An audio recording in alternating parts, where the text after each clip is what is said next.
मैं अपनी बातचीत वहीं से शुरू करूंगा जहां कल छोड़ी थी। ये संसार दुखों का घर है। अगर कोई आदमी संसार में सुख ढूंढ रहा है, ये बहुत बड़ी अज्ञानता है, क्योंकि शरीर धारण करना ही दुख है। देह धरे का दंड है,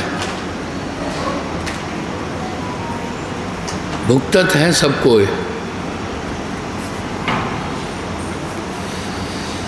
ज्ञानी भुगतत ज्ञान से, मूर्ख भुगतत रोए।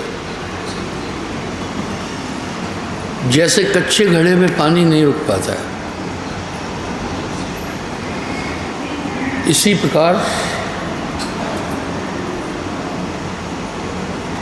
इस शरीर में आप ज़्यादा देर नहीं रुक सकते।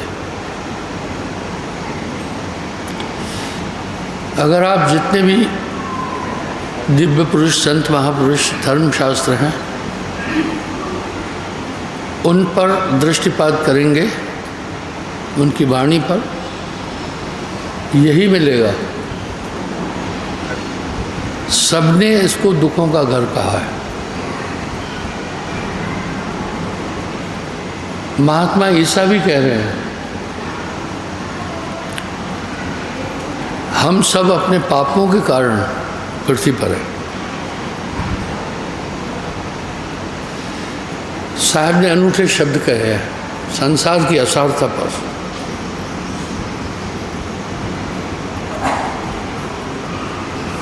हर एक मनुष्य इस दुनिया के अंदर सुख की तलाश कर रहा है, पर वो ये नहीं जानता है कि मैं कैसा सुख चाहता हूँ। लेकिन जो भी प्रयास कर रहा है शरीर के सुख के लिए कर रहा है।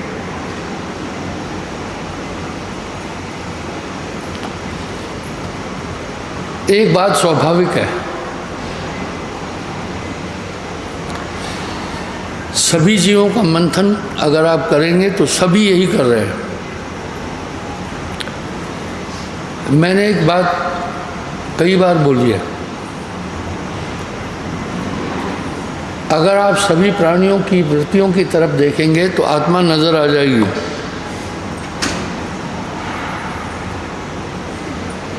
आत्मा नजर आ जाएगी, सब में आपको आत्मा दिख लेगी। पहला सवाल ये उठा, मनुष्य सुख की खोज कर क्यों रहा है?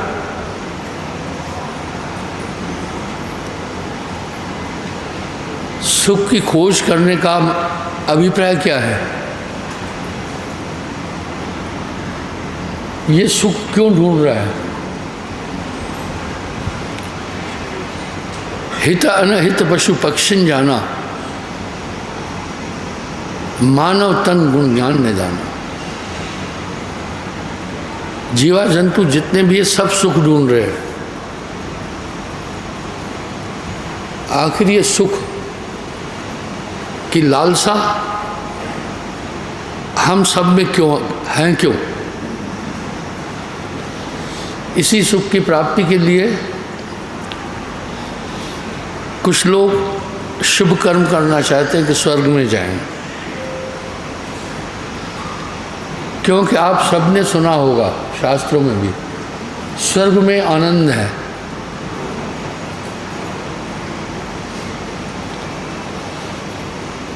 लेकिन और कुछ बुद्धिजीवी भक्ति भी कर रहे हैं, ऐसी बात नहीं है। जो दान पुण्य कर रहे हैं आप उनकी भी मजाक न उड़ाएं। जो तीर्थों में जा रहे हैं आप उनकी भी मजाक न उड़ाएं। जो ध्यान भजन कर रहे हैं या किसी भी तरह की भक्ति कर रहे हैं आप उनकी भी मजाक नहीं उड़ाएं। भक्त हैं। मंतव्य क्या है, अभिप्राय क्या है, लक्ष्य क्या है? सुख की प्राप्ति।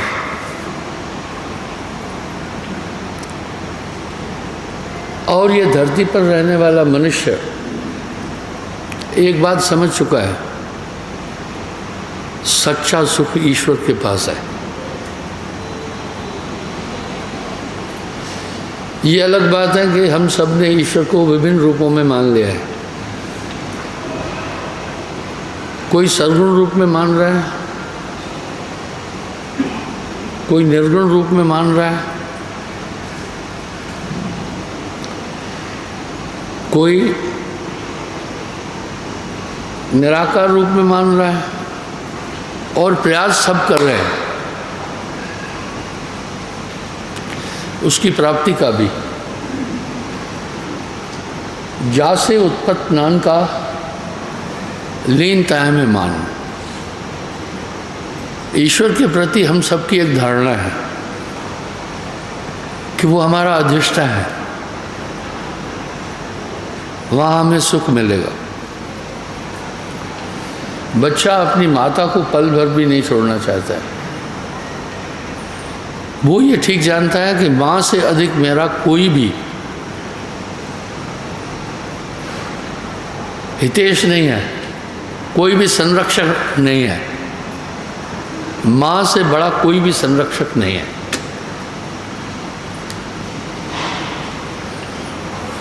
इसलिए बाजे लोग अभी भी चोट लगती है तो कहते हैं हाय माँ। भाई अब माँ बूढ़ी हो चुकी है, माँ को क्यों पुकार रहे हो? क्योंकि बचपन में भी जब आपको दुख तकलीफ हुई तो माँ को ही पुकारा। बहुत कम होंगे जो कहेंगे अरे बाप इक्का दुक्का है।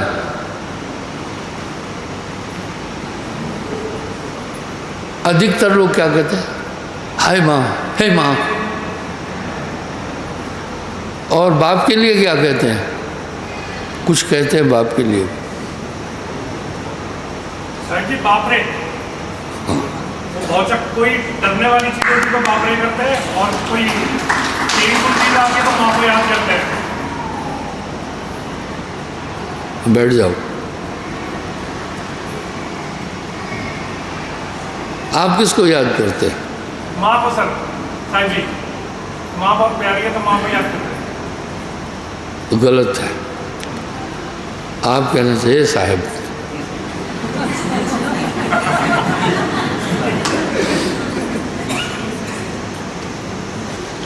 माँ तो संरक्षक है।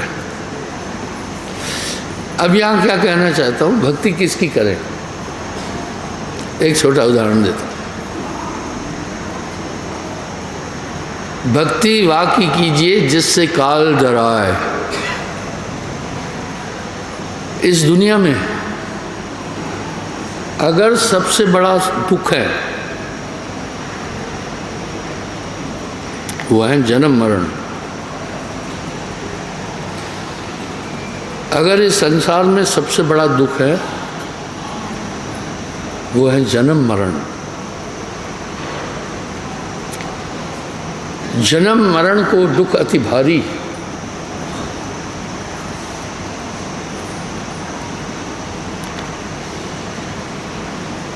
ताको समझ कहो नर नारी।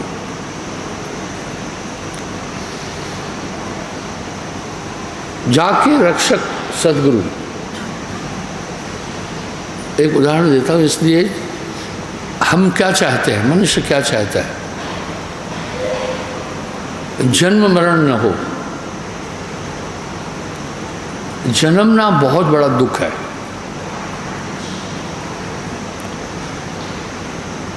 गर्भ में तूने किया था कोल, तुझे याद है कि न याद है? गर्भ में तिरताप मिलते हैं, वो बहुत बड़ा दुख है।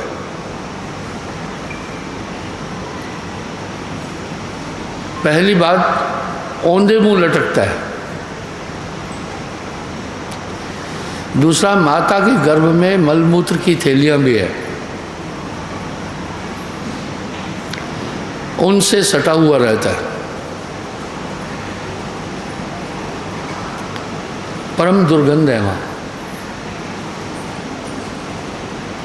मात गर्भ में। तीसरा ताप है बहुत, जैसे कुम्हार घड़े को आग में पकाता है ना, ऐसे तिरताप है, बहुत कष्टदायी है। और मृत्यु भी बड़ी कष्टदायक है। काल खड़ा सर ऊपरे काल गए हैं केस, ना जाने कहे मारसी क्या घर क्या परदेश। पता नहीं है मौत कहाँ झपटा मारे।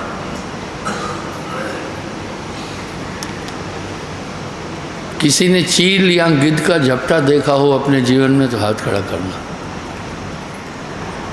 छोटा था, दाल पकवान लेकर मैं घर जा रहा था, ज़्यादा दूर नहीं था दुकान से। चील आई, झपटा मार करके दाल पकवान उठा के हाथ से छीन के ले गई।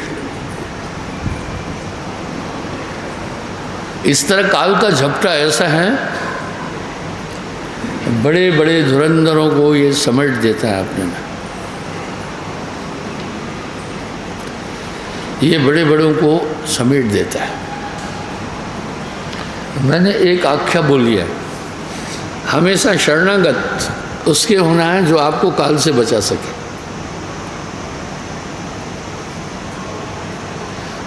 एक कुत्ता वाइल्ड डॉग है, जंगली जानवर है, जंगल में रहता था।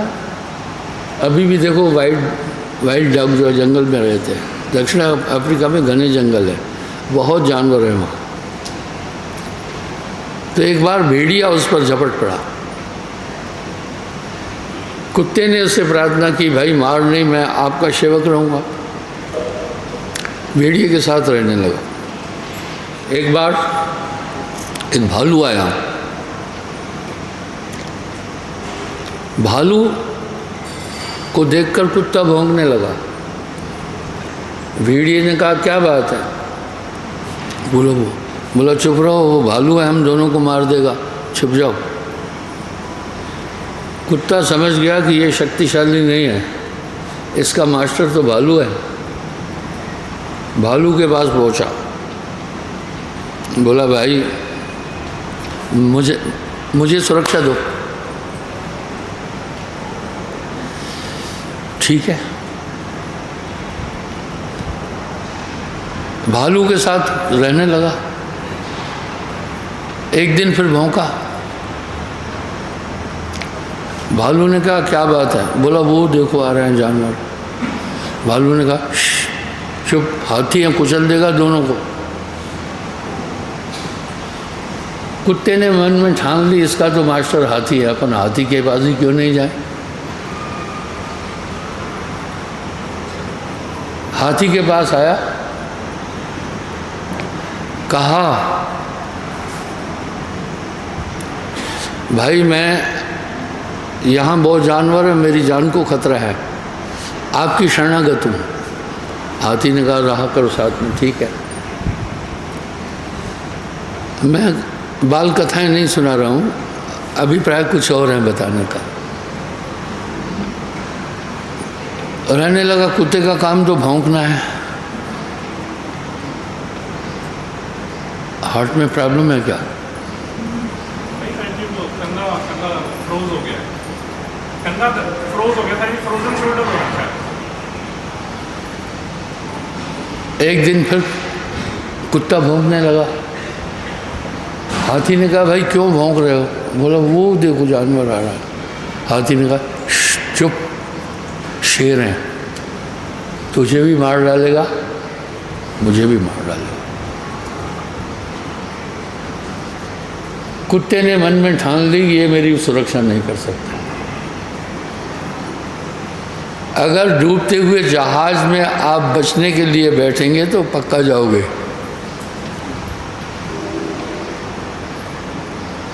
चुपके से शेर के पास पहुंच गया। कहा भाई शेर, मैं दुर्बल हूँ, यहाँ बड़े बड़े शिकारी जानवर हैं, मुझे खतरा है जान का, इसलिए आपकी शरणागत हूँ। कुत्ते ने कहा ठीक है रहा। कुत्ते के साथ रहने लगा। एक बार फिर उसने भौंकना शुरू किया, शेर के साथ रहने लगा। शेर ने कहा भाई क्यों भौंक रहा है? उसने कहा वो देखो आदमी था, शिकारी था, बंदूक लिए हुए था। शेर ने कहा चुप रहे, और तगड़ा था वो आदमी एसपी साहब की तरह। बोला चुप रहे, दोनों को अभी मार डालेगा ये। बंदे ने कहा अच्छा ठीक है, तुम्हारा मास्टर तो ये आदमी है। ये फिर आदमी के पास आ गया, कहा भाई तुम सबसे ताकतवर हो, मैं तुम्हारे शरणागत हूँ। उस दिन के बाद ये कुत्ता इंसान के साथ रह रहा है। बड़ा होए तय सुमरिए संतन किया विचार, जो आपको सही में काल से बचा सके, जन्म मरण से बचा सके, उसके पास ना कीजिए। आइए, काल खड़ा सर ऊपरे, काल गए हैं केस, ना जाने कहें मारसी, क्या घर क्या परदेश। काल प्रबल है। कौन है काल? सबसे शक्तिशाली इस ब्रह्मांड में अगर कोई है तो काल पुरुष है। उससे ताकतवर कोई भी नहीं है।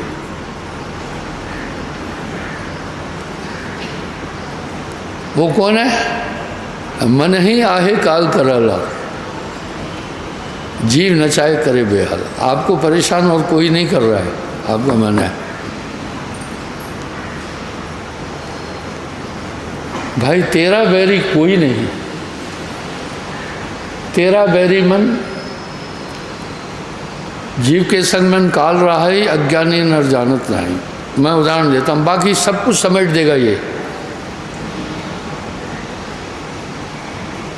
और ये पूरी दुनिया काल के अधीन है। जो भी आया सबको इसने मारा, कोई बचा नहीं इसके झपटे से। बड़े बड़े सिद्ध, बड़े बड़े अवतार, बड़े बड़े साधक आए, सबको समेट के। जब महाप्रलय होती है सब कुछ को खत्म कर देता है। इसको लय करना बोला। सूर्य, चंद्रमा, ब्रह्मांड, 33 कोटि देवता, सबको लय कर देता है। ऐसी व्याख्या है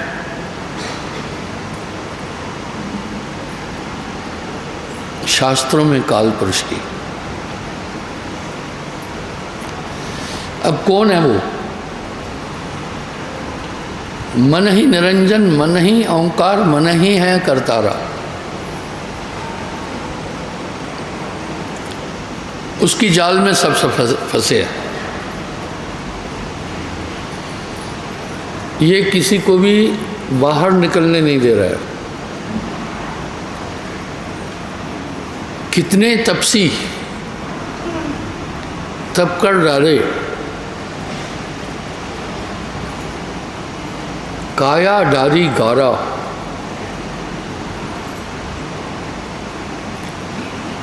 ग्रह छोड़ भय सन्यासी, को न पावत पारा। मौत जब तुझको आवाज देगी, घर से बाहर निकलना पड़ेगा। आए हैं सो जाएंगे, राजा राव फकीर वो भी इस दुनिया से चले गए। एक दिन तो जाना पड़ेगा।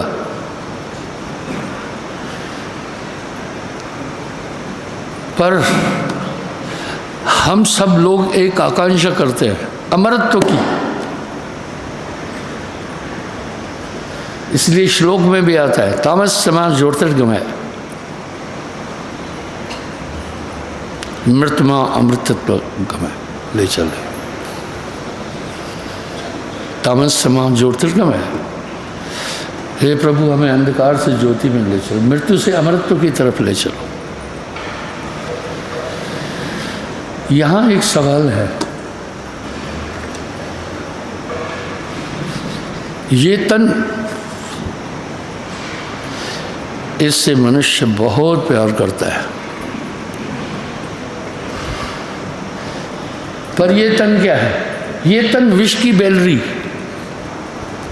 विष की बैल है। अज्ञानवश ये इस शरीर से मनुष्य बहुत प्रेम करता है। आपने कई बार देखा होगा सड़क पर कुछ लोग पिंजरे में तोते को बंद है रखे हैं, 30-40 लिफाफे उन्होंने रखे हुए हैं और 50 रुपये या कुछ लेते हैं आपका भाग्य बताने के लिए। तोता बाहर आता है पिंजरे से, एक लिफाफा उठाता है और अंदर चला जाता है। मेरे ख्याल से अपना भाग्य जानने के लिए मैक्सिमम लोग उसका इस्तेमाल करते हैं। आप मत सोचना इसके पंख तोड़े हुए हैं, नहीं। जो पिटारे में सांप लेकर तमाशा दिखाते हैं, मत सोचना कि उनके दांत तोड़े हुए हैं, उनको कंट्रोल किया हुआ। ये सीधा पिंजरे में गया, ये तो उड़ के जा सकता था, क्यों नहीं उड़ा? वो सुने, शरीर के सभी द्वार खुले हुए हैं, आप निकल सकते हैं, लेकिन खुद नहीं निकल रहा है। इस पर साहब कह रहे हैं भिन्न रसरी सकल जगबंदिया। तोतों को बेचते हैं। हमारे यहाँ किसी भी जानवर को, पक्षी को बंधन में नहीं डालते। हमारे आश्रम में गाय भी नहीं पालते हैं, पर मुझे पालनी पड़ी यहाँ। गुरुदेव गाय भी नहीं बांधते थे आश्रम में, बोला बंधन में है। हम दूर दराज बैठे हैं तो यहाँ कभी कभी चाय पीने वाले आते हैं, तो मुझे कहा चाय की हैबिट है गुरुजी, यहाँ आजू बाजू में कोई होटल नहीं है। तो मैंने कहा सुनो, ये खुद बनाया है, आप खुद बंधे हैं, आपको कोई बांध नहीं सकता। इसको तोते बिकते हैं और तोते की मेमोरी बहुत ज़बरदस्त है। तोते में सीखने की ताकत बड़ी है। मैं एक उदाहरण देता हूँ। हमारा कुद में एक आश्रम है, मास्टर चेतराम ने मुझे ज़मीन दी है। जब मैं उनके घर जा रहा था अचानक, तो बड़े मीठे स्वर में कहा किसी ने, मास्टर जी ये कोई आदमी आया है, देख लो कौन है। मैं चारों तरफ देखा कि कौन बोल रहा है। मास्टर जी के कमरे में था, अभी मैं 10-5 मीटर उसके घर से पीछे था। मैं अचरज किया, ये कौन बोल रहा है। जैसे एक कदम बढ़ाया, बोला देखो बाहर आओ जल्दी, कोई आ रहा है। इतने में आंगन में पहुंचा। आंगन में तोता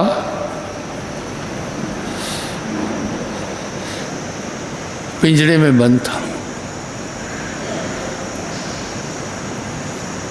और पिंजरा लटका हुआ था। पिंजरा क्यों लटका हुआ था?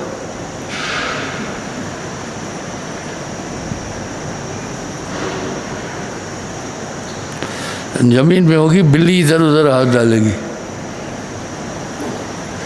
इसलिए फिर तोते को लटका कर रखा था, लेकिन नीचे भी रखते थे। मैं देखा वो तोता था। ओ, मैं ऐसे किया। तोता बोला मास्टर जी ये मारने की कोशिश भी कर रहा है। मैं कहा हाँ,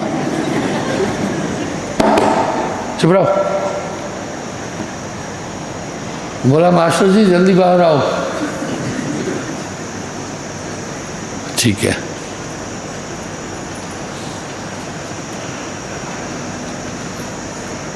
मास्टर जी से पूछा, मास्टर का नाम था चेतराम, ब्राह्मण थे। बोला गुरुजी छोटेपन से इसको पाला है, ये सब कुछ कहता है, जो भी कहो ये समझ जाता है, बहुत बुद्धिमान है, पर कह दे। आप कल्पना करो, अगर आपको कोई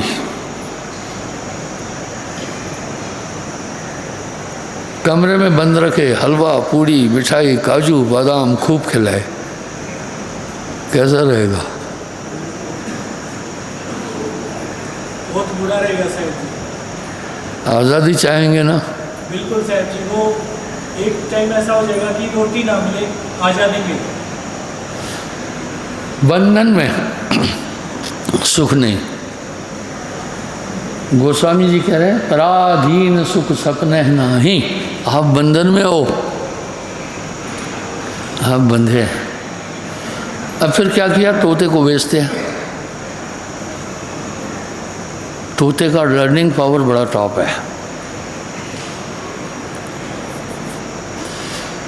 उसको सिखाया, साथ में उस तोते को अफीम खाना सिखाते। वो जो शिकारी बैठा था, जो आपने देखा, महात्मा का चोला डाले हुए था, ठीक है ना। तोते को एक आदत डाल दी अफीम की।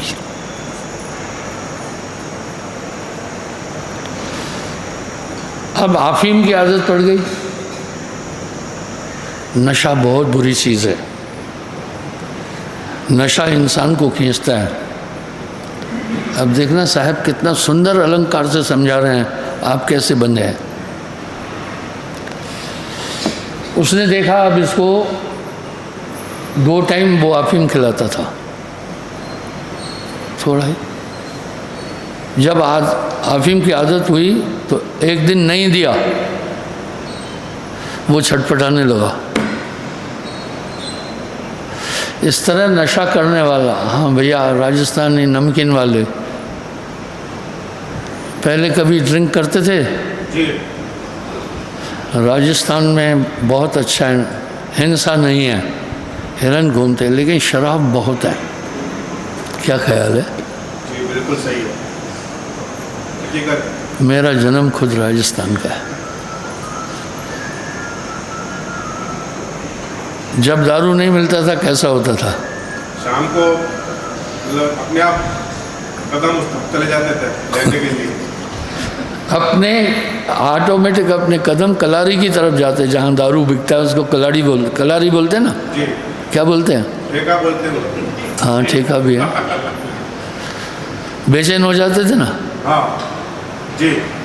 मैं लोगों से कहता हूँ पता है क्या, बच्चों पेन किलर मत लो।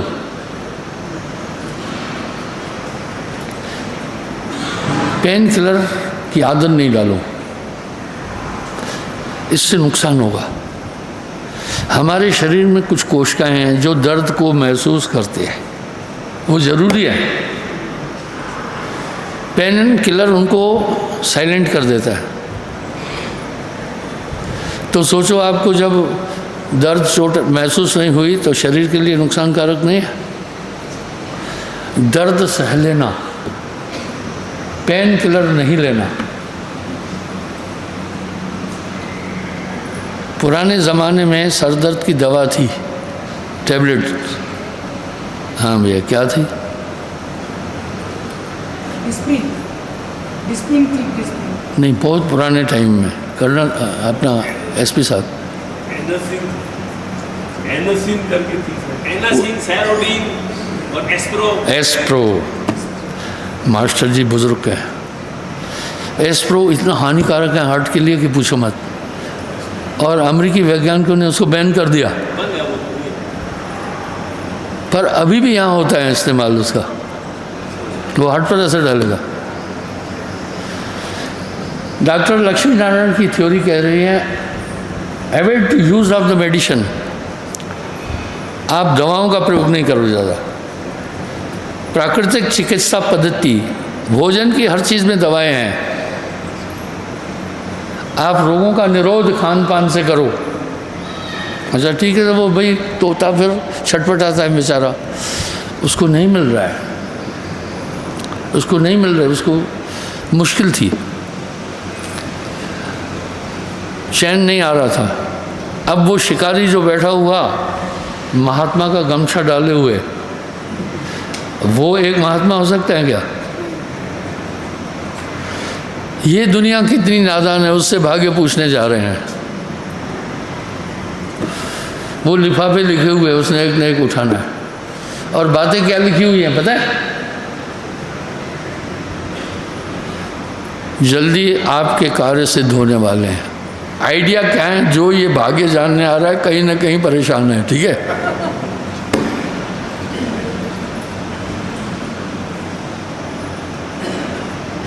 ये तो वैसा ही हिसाब है। ठेके पर एक स्त्री जाती थी दारू लेने, मेरे ख्याल से ठेके पर औरत का जाना ठीक नहीं है। उससे पूछा, बोला पति देव, अब फिर भी वो बेचारी पति देव शराब के आदी हैं, अब चल फिर नहीं पाते हैं, मैं उनको किस सीमा तक स्त्री सेवा कर लेती है, ठीक है? बोला मैं उसके लिए, बच्चे भी नहीं है, मैं खुद आती हूँ लेने के लिए। तो तोते को देखा छटपटा रहा है, वो जान गया अब ये बिना अफीम के नहीं रह सकता है। एक दो दिन आजमाया, एक दिन पिंजरे से निकाल कर उड़ा दिया, जा।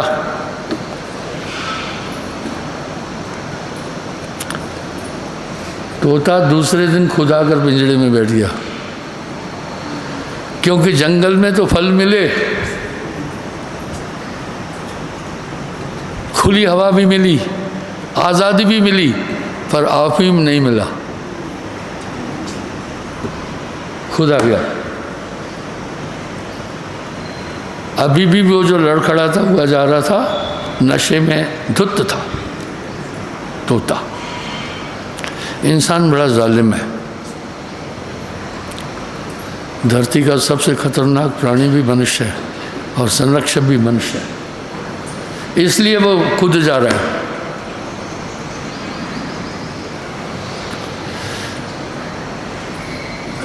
आपको कोई बांध नहीं सकता।